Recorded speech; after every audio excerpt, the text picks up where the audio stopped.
ఓ దిక్కు రాష్ట్రంలో కుక్కలతోనే అటు బుడ్డపోరగాళ్ళ కారు నుంచి పెద్ద పెద్దోళ్ళ దాకా అందరి పానాలు పోతున్నా గానీ కూడా సర్కారు దున్నపోతు మీద వానబడ్డట్టే ఉన్నదని అట్లనే పబ్లిక్ కు పరిశాన్ అవుతుంటే కరుస్తున్న కుక్కలను పట్టుకుందామనే సోయి లేకుండా లీడర్లు ఉంటుంటే మమ్మల పట్టుకునేంత ధైర్యమే మళ్ళీ సర్కార్కి ఎక్కడిది? పట్టుకున్న మమ్మల సాది సంభాలించే కెపాసిటీ సర్కారుకు కూడా ఉన్నదో లేదో అని ధైర్యంతోనేనో గాని గాంధీ దవాఖాన కాడ చూడుండ్రి కుక్కలు మొత్తం పని కట్టుకొని మరి దవాఖాన కాడనే కావలి కాస్తున్నట్టున్నాయి. ఒంటికి వలన ఓతేదాలు వాళ్ళ పిక్కలు పట్టేదాకా ఇడిచిపెడతలేవట.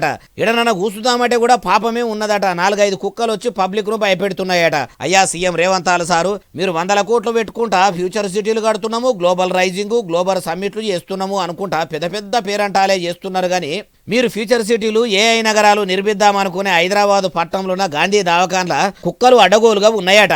ఇట్లా ఆసుపత్రుల దాకా కుక్కలు వస్తుంటే మీ మున్సిపాలిటీ అధికారులు వీటిని కట్టడి చేయకుండా ఏం కమాయి చేస్తున్నట్టు గుడ్డి గుర్రాల పండ్లు దోముతురా, గాడిదలు పెట్టే గుడ్లేరదందుకు పోయిర్రా? అట్లా కాకుండా ఈ నడమ కుక్కలు ఎండినాయి. ఆ కుక్కలు కూడా ఒక్కొక్కటి ఎన్నెన్ని పిల్లలు పెట్టిందని లెక్కలు పెడుతున్నారా అంటుర్రు ఈ ముచ్చటిన్నోళ్ళు.